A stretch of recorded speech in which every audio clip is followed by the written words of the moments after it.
तो हेलो नमस्ते प्रणाम स्वागत है आप सभी का एक बार फिर से। उम्मीद है कि आप सभी बहुत अच्छे होंगे। स्टार्ट करते हैं आज का सेशन। और आज का जो हमारा सेशन है वो ईडियम्स का है।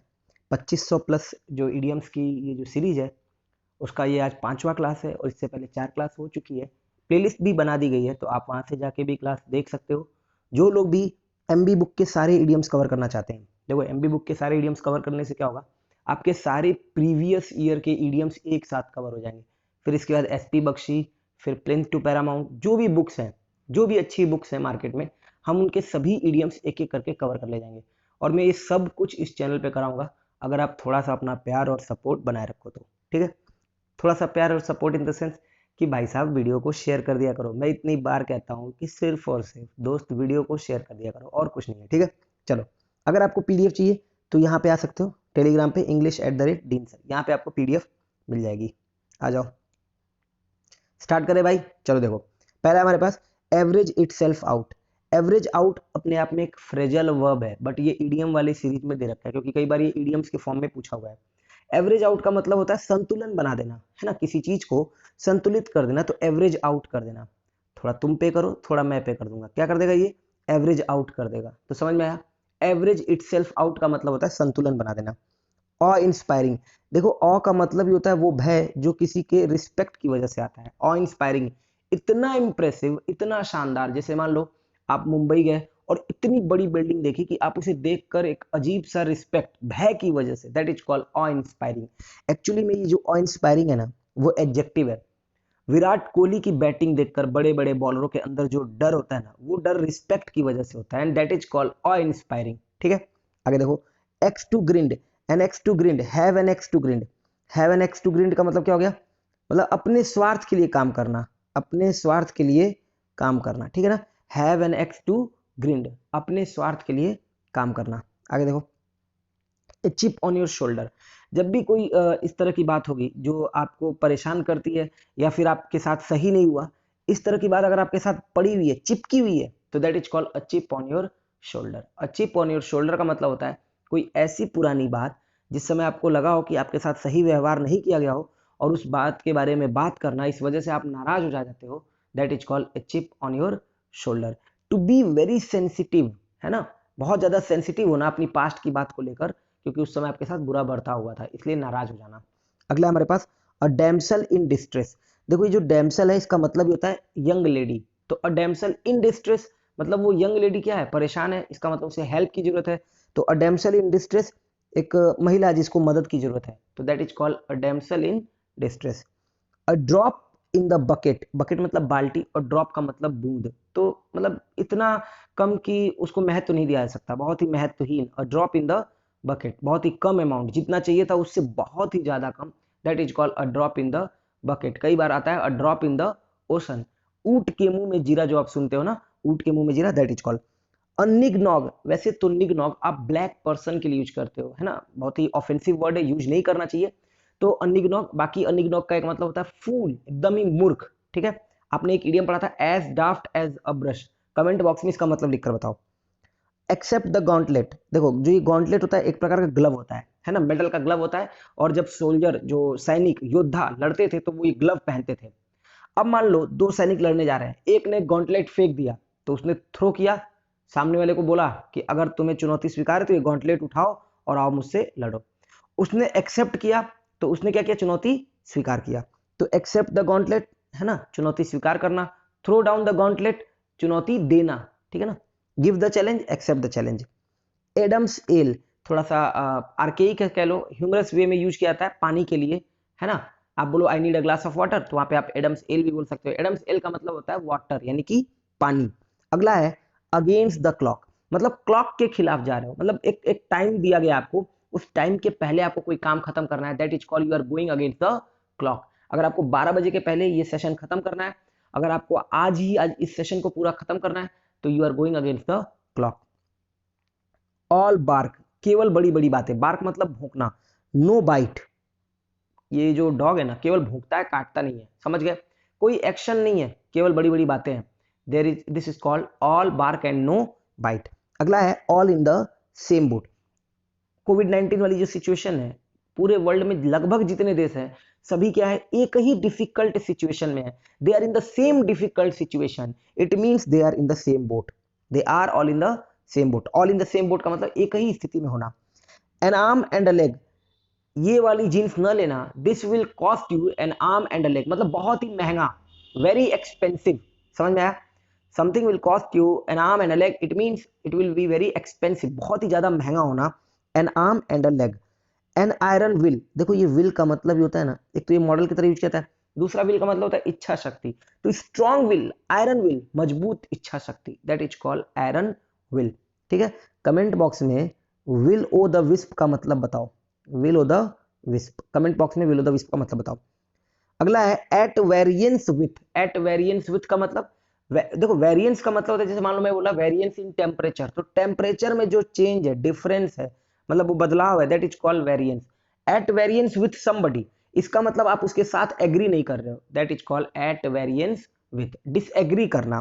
तो एक बार सारे इडियम्स आप देख लो, एवरेज इटसेल्फ आउट, संतुलित करना, ऑ इंस्पायरिंग, भय किसी रिस्पेक्ट की वजह से, है ना, वो भय जो रिस्पेक्ट की वजह से हो, that is called awe inspiring, बहुत ही इंप्रेसिव कोई चीज है। एक्स टू ग्रिंड, अपना स्वार्थ सिद्ध करना, a chip on your shoulder, मतलब किसी बात से नाराज हो जाना, क्योंकि पुराने टाइम में बीते समय में आपके साथ सही बर्ताव नहीं हुआ, उस चीज को लेकर, उस बात को लेकर, अगर उस बात का जिक्र इस टाइम पे किया जा रहा है, that is called you have a chip on your shoulder. अगला है अ डैमसेल इन डिस्ट्रेस, एक महिला जिसको मदद की जरूरत है। A drop in the bucket, a drop in the bucket बहुत ही कम मात्रा में, बहुत ही छोटा अमाउंट। अनिग्नॉक फूल, एक्सेप्ट द गॉन्टलेट, चुनौती स्वीकार करना। Adam's ale, water, against the clock, मतलब आप टाइम के खिलाफ जा रहे हो, इट मींस एक सर्टेन टाइम पीरियड है, उस टाइम से पहले आपको काम खत्म करना है। ऑल बार्क नो बाइट, बड़ी बड़ी बातें, कोई भी एक्शन नहीं। All in the same boat, अभी इस समय सारे देश क्या है, सभी एक ही बोट में सवार हैं। N arm and a leg, बहुत ही महंगा पड़ना। एन आयरन विल, मजबूत इच्छा शक्ति। विल ओ द विस्प का, will o' the wisp comment box में लिखकर बताओ। एट वेरिएंस विथ, डिसएग्री करना। क्लियर हो गया सभी को? आ जाओ, तो एक बार आप चाहो तो स्क्रीनशॉट ले लो, और नहीं तो फिर आपको पीडीएफ और इमेज फॉर्म में ये सारी चीजें टेलीग्राम पे मिल जाएंगी, English@Dean Sir। ठीक है भाइयों दोस्तों, वीडियो को शेयर जरूर कर दिया करो, जब भी अच्छा लगे तो अपने फेसबुक पेज पे और अपने मतलब व्हाट्सएप पे, जो भी दोस्त हो, टेलीग्राम चैनल पे, जहाँ पे भी हो, उनके साथ शेयर कर दो। तो एक बार स्क्रीनशॉट ले लो, है ना, सारे इडियम्स आपको समझ में आ जाएंगे। क्लियर हो गया? आगे चलो, देखो जो आप चूल्हा यूज करते हो ना घर में, उसी को ये बर्नर बोलते हैं ना, उसमें जिस पे आप जलाते हो। तो बैक बर्नर और फ्रंट बर्नर, मतलब सामने का और पीछे का। तो पीछे का बर्नर मतलब बैक बर्नर, मतलब जहां पे बहुत ज्यादा आप यूज नहीं करते हो, है ना, मतलब उस बर्नर को बहुत ज्यादा यूज नहीं करते हो, that is called back burner, मतलब वो इस समय इंपॉर्टेंट नहीं है, that is called back burner. कोई ऐसा मुद्दा है, जैसे मैं कह रहा हूँ, काफी लोगों ने कहा सर अभी आप लाइव क्लास नहीं लेके आ रहे हो सर, तो मैं समझता हूँ ये इतना इंपॉर्टेंट नहीं है जितना कि इंपॉर्टेंट है इस क्लास को कैरी करना, इस क्लास को ले जाना, तो that is called back burner, है ना, कि लाइव क्लास अभी जरूरी नहीं है, तो क्या है, ऐसा मुद्दा है जिसको भी थोड़ा सा ठंडे बस्ते में रखो, थोड़ा पीछे रखो, बैक बर्नर। ठीक है, ऐसा मुद्दा जिसपे बहुत ज्यादा महत्व देना जरूरी नहीं है, अभी उससे भी जरूरी कुछ काम है, तो वो बैक बर्नर है। बैक सीट ड्राइवर, है ना, गाड़ी के पीछे बैठा हुआ व्यक्ति जो बार बार ये बताए कि कैसे गाड़ी चलानी है, अरे यार इसको इस तरह से करो, इसको इस तरह से करो, that is called back seat driver. ठीक है ना, पीछे बैठा हुआ व्यक्ति जो केवल ये बताता हो कि ऐसे ऐसे काम को करना है, तो उसको बोलते हैं back seat driver. Back the wrong horse, गलत व्यक्ति का समर्थन करना, गलत चॉइस कर लेना, है ना, अगर आपका चुनाव गलत है, अगर आप समर्थन गलत व्यक्ति को कर रहे हो, तो you are backing the wrong horse, आप गलत व्यक्ति का समर्थन कर रहे हो, that is called back the wrong horse. Back to back, back to back कई बार आप देखते थे क्रिकेट में, आपको कमेंट्री में सुनता था बैक टू बैक बाउंड्रीज, है ना, तो मतलब एक के बाद एक बाउंड्रीज लगी, है ना, back to back boundaries were hit by Virender Sehwag, तो सहवाग के द्वारा back to back boundaries hit की गई, तो एक के बाद एक। बैक टू स्क्वायर वन, ठीक है, अभी क्या हुआ, बहुत सारे लोगों का नुकसान हुआ, बहुत सारे हमारे मजदूर भाई, किसान भाई, किसान भाई तो नहीं कहूंगा, लेकिन मजदूर भाई जो यहाँ से गए थे, है ना, बाहर की तरफ, और वापस उसी जगह पे आ गए, है ना, जहां से स्टार्ट किया था, तो वापस इस जगह से स्टार्ट किया था और वापस इसी जगह पे आ गए, that is called back to square one, मतलब जहां से स्टार्ट किया वहीं पे आ जाना। बैक टू द वॉल, एक डिफिकल्ट सिचुएशन में होना, समझ रहे हो, अगर आपको दीवार के सहारे चिपका के रख दिया जाए, तो that is called back to the wall in a difficult situation. ठीक है, आप वहां से कोई एक्शन नहीं ले सकते, कुछ कर नहीं सकते, तो बैक टू द वॉल। अगला है बैड ब्लड, बैड ब्लड का मतलब फीलिंग ऑफ हेट, पुराने टाइम से कोई आपके अंदर घृणा भरी हुई है किसी व्यक्ति के लिए, तो that is called bad blood. Ill will मतलब समझते हो, दुर्भावना, है ना, इल विल तो दुर्भावना, इसी को बोलोगे। तो बैड ब्लड का मतलब हो गया कि आपके अंदर फीलिंग ऑफ हेट है किसी व्यक्ति को लेकर, किसी पर्सन को लेकर, तो that is called bad blood. आगे देखो, बैड एग, मान लो सारे अंडे अच्छे हैं बट एक अंडा उसमें खराब है, इसकी वजह से हो सकता है कि वो सारे अंडे को भी खराब कर दे, तो बैड एग एक बुरा व्यक्ति, ठीक है, बैड एग। बैड हैट्स का मतलब बुरी खोपड़ी वाला, है ना, ट्रबल मेकर, परेशान करने वाला, दूसरों को मतलब जानबूझकर डेलिबरेटली वो परेशानी में डालता हो, तो उसको आप बोलोगे बैड हैट्स। बैड माउथ, बुरा बोलने वाला, तो इन चारों को ध्यान रखना, एक बार फिर से देख लो। Bad blood, feeling of hate, bad egg, बुरा व्यक्ति, बैड हेड्स, बुरी खोपड़ी वाला मतलब ट्रबल मेकर, परेशान करने वाला, बैड माउथ, बुरा बोलने वाला, क्रिटिसाइज करता हो।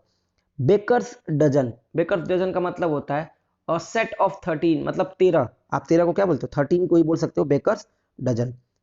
Bark up the wrong tree, bark up the wrong tree का मतलब, अच्छा इसकी बहुत अच्छी कहानी भी है, आप पढ़ना जरूर एक बार, ठीक है ना, बेकर्स डजन की। मैं यहाँ पे बता नहीं रहा हूँ क्योंकि मुझे काफी सारे बताने अभी, ठीक है, कि कैसे पुराने टाइम पे तौलने के लिए, और वहां पे एक पनिशमेंट बन चुका था कि अगर आप इतना, इससे थोड़ा सा भी कम हुआ तो आपको जो है सजा दी जाएगी, या इतना पाउंड निकाल लिया जाएगा आपके शरीर से, इस तरह का कुछ। तो वो वहां पे बना कि बेकर्स डजन में, मतलब वो क्या करते थे, सोचते थे कम ना हो, इसलिए वो ज्यादा ही देते थे, तो वहां से ये बना 13। थोड़ा पढ़ना एक बार जाके। Bark up the wrong tree, bark up the wrong tree का मतलब होता है गलत दिशा में प्रयास करना, you are going in wrong direction, है ना, मतलब जो आपका कोर्स ऑफ एक्शन है वो गलत डायरेक्शन में है, तो you are barking up the wrong tree, गलत दिशा में प्रयास करना, ठीक है। मर्डर हुआ है उस जगह पे, तलाशी कर रहे हो आप इस जगह पे, तो you are barking up the wrong tree. Fed up with, fed up with का मतलब हो जाता है ना उब जाना, I am fed up with this class, मैं इस क्लास से उब चुका हूँ, I am fed up with this stories, तो इन कहानियों को सुन सुन के, है ना, इन कहानियों से मैं उब चुका हूँ, फेड अप विथ, उब जाना। बी फिनिश्ड विथ, समाप्त करना, that is called be finished with, समाप्त करना। और अगला है be in the I of storm, समस्या के बिल्कुल केंद्र में होना, आई ऑफ स्टॉर्म, स्टॉर्म मतलब तूफान, आई समस्या के केंद्र में होना। तो एक बार फिर से देख लो सारे इडियम। बैक बर्नर, एक ऐसा मुद्दा जो बहुत ही इंपॉर्टेंट ना हो, तो बैक बर्नर है। बैक सीट ड्राइवर, पीछे बैठा व्यक्ति जो बेवजह सलाह देता हो। बैक द रॉन्ग हॉर्स, गलत व्यक्ति का समर्थन करना, गलत व्यक्ति को चुन लेना। बैक टू बैक, एक के बाद एक। बैक टू स्क्वायर वन, मतलब जहां से शुरू किया वहीं पे पहुंच जाना। बैक टू द वॉल, बिल्कुल दीवार के सहारे आपको चिपका दिया गया, तो आप क्या है, कुछ कर नहीं पा रहे हो, तो एक डिफिकल्ट सिचुएशन में होना। Bad blood, feeling of hate, पुराने टाइम से है किसी के लिए। बैड एग, बुरा व्यक्ति। बैड हेड्स, बुरी खोपड़ी वाला, मतलब बुरी खोपड़ी वाला मतलब ट्रबल मेकर।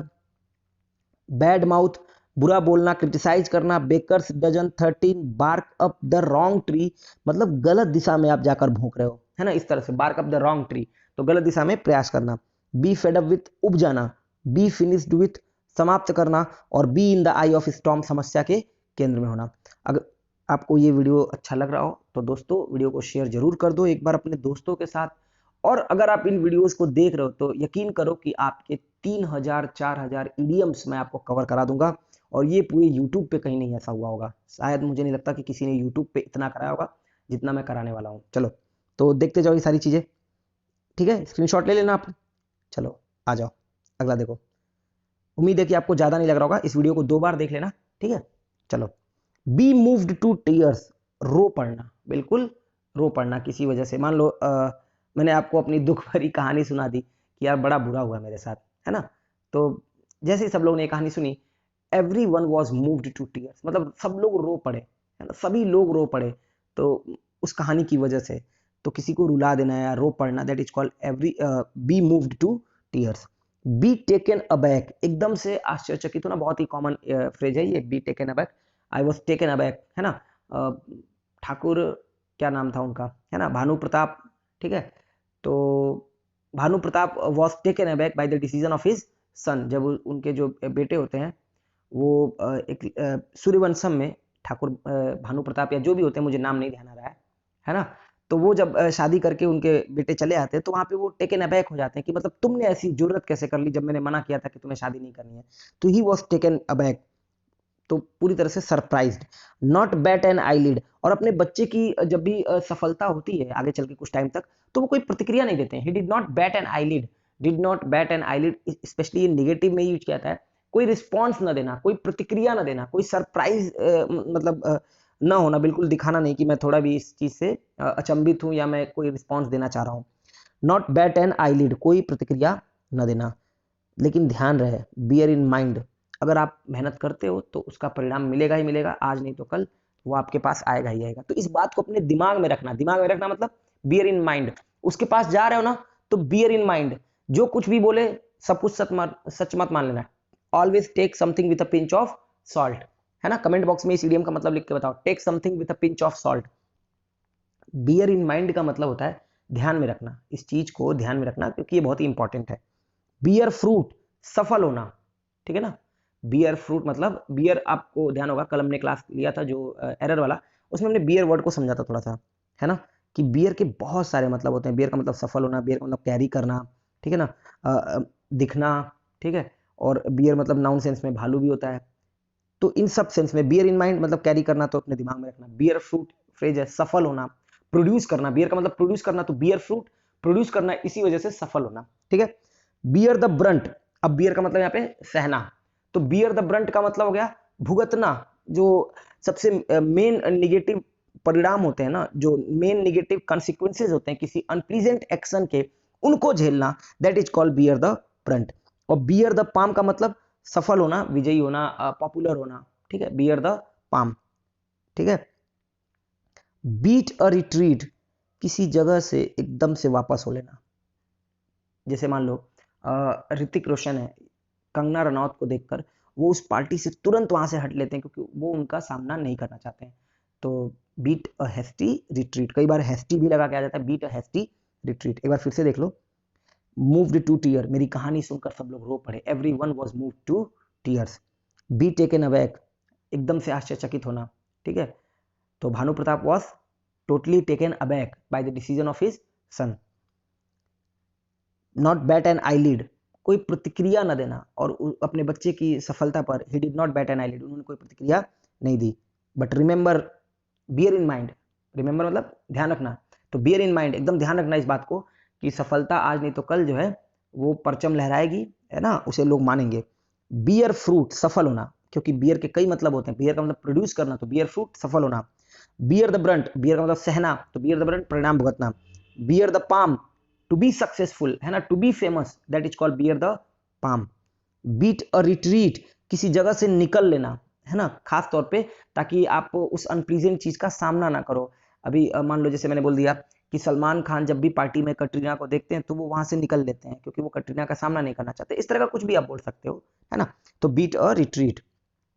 आगे देखो, beat about the bush, beat about the bush का मतलब होता है बात को घुमा फिरा कर कहना, that is called beat about the bush, मतलब सामने सामने डायरेक्ट उस बात को नहीं करना, that is called beat about the bush. Beat off, beat off ये फ्रेजल वर्ब है ना, पीट पीट कर भगा देना, है ना, बोल बोल कर, अटैक कर करके भगा देना, तो बीट ऑफ करना। सर आप एक बार बोल दो, इतना शेयर करूंगा, इतना शेयर करूंगा कि चारों तरफ शेयर शेयर हो जाएगा, है ना। Eight your beck and call, एक बार आपके सेवा में हाजिर हूं, मतलब एक बार आपके कहने पर, at your beck and call. Sir मैं हर समय वहां पे हूं, जब भी आप बुला लो, तो I am there at your beck and call, है ना। I will be there at your beck and call, मैं वहां होऊंगा केवल आपके एक बार कहने पर। At your beck and call का मतलब किसी की सेवा में हाजिर होना कहने पर। बी इन वंस बोनेट, मतलब एकदम किसी बात के लिए मन में इतना ज्यादा ऑब्सेशन आ जाना, है ना, उसी बात के बारे में सोचते रहना, that is called bee in one's bonnet. The bee's knees, comment box में लिखकर बताओ, पहले बता चुका हूं, द बीज नीज, है ना, फिर से सुन लो, बी इन वंस बोनेट, किसी बात को सही मानकर उसी बात के बारे में लगातार सोचते रहना, जैसे हेल्थ के बारे में कई लोग लेके सोचने लगते हैं, तो that is called they are having a bee in their bonnet, इस तरह से। बेग द क्वेश्चन, किसी बात को सही मान लेना, बैक द क्वेश्चन का मतलब होता है किसी बात को सही मान लेना, थोड़ा अजीब सा है बट आपको ध्यान रखना पड़ेगा इसको। बैक द क्वेश्चन, किसी बात को सही मान लेना। एक बार फिर से देख लो, बीट अबाउट द बुश, बात घुमा फिरा कर कहना, बीट ऑफ, पीट पीट कर भगाना, बैक एंड कॉल, सेवा में हाजिर होना। Sir I will be there at your beck and call, मतलब एक बार आप बुलाओगे मैं वहां होऊंगा। बी इन वंस बोनट, एक ही बात को सही मानकर उसी के बारे में लगातार सोचते रहना। बैक द क्वेश्चन, है ना, किसी बात को सही मान लेना चाहे उसका सबूत हो या ना हो, that is called back the question, ठीक है ना, मतलब उस बात को सही मान लेना। बेगर डिस्क्रिप्शन, क्या महिमा उसकी वर्णन करूं मैं सर, मतलब अवर्णीय है, उसको मैं डिस्क्राइब नहीं कर सकता, that is called beggar description. ठीक है ना, मतलब सर क्या महिमा उसकी वर्णन करूं, समझ लो आप, मतलब बहुत ही खास, बहुत ही अजीब, बहुत ही गजब, तो that is called beggar description. Behind bars, सलाखों के पीछे, यानी कि इन प्रिजन, जेल में। ठीक है ना, बिहाइंड बार्स तो बीट अबाउट द बुश, बात घुमा फिरा कर, बीट ऑफ पीट पीट कर भगाना, बैक एंड कॉल इशारों में सेवा में हाजिर होना, बी इन वंस बोनेट एक ही बात को सही मानकर लगातार उसी के बारे में सोचना, बैक द क्वेश्चन किसी बात को सही मान लेना चाहे उसका सबूत हो या ना हो, मतलब उस बात को सच मान लेना बस। बेगर डिस्क्रिप्शन अवर्णीय, जिसको डिस्क्राइब नहीं कर सकते, बिहाइंड बार्स सलाखों के पीछे। दोस्तों तो ये रहा आपके सामने ये स्क्रीनशॉट, 45 इडियम्स हमने आज के इस सेशन में कवर किए हैं। अगर आप इस वीडियो को 2 बार देख लेते हो, अगर आप बिगिनर हो तो 2 बार, और अगर आपने पहले से देख रखा है तो एक बार में आपके सारे इडियम्स कवर हो जाएंगे। एमबी बुक में करीब 1200 या मुझे लग रहा है 1000 प्लस इडियम्स हैं, हम उसको कवर कर ले जाएंगे आपके मेंस के एग्जाम्स के पहले, इतना मैं गारंटी दे रहा हूँ, मेंस के एग्जाम के पहले हम इसको कवर कर ले जाएंगे किसी भी हालत में। ठीक है, इसीलिए मैंने 45 का कर दिया है। ठीक, चलो तो आज के लिए इतना ही है, उम्मीद है कि आप सभी बहुत अच्छे होंगे। नेक्स्ट सेशन में इसी बात के संग फिर मिलेंगे। हाँ, एक बात फिर मैं बोलना चाहूंगा, दोस्तों वीडियो को शेयर करना मत भूलना। ठीक है, जितना आप शेयर करोगे तो जो लोग नहीं जुड़े हैं वो इस सेशन में जुड़ पाएंगे, जिनको एमबी बुक के सेशन कवर करने होंगे वो यहाँ पे आ पाएंगे। तो ठीक है, फिर चलो मिलते हैं नेक्स्ट सेशन में, तब तक के लिए अपना ध्यान रखना। सभी लोगों को बहुत बहुत धन्यवाद, थैंक यू।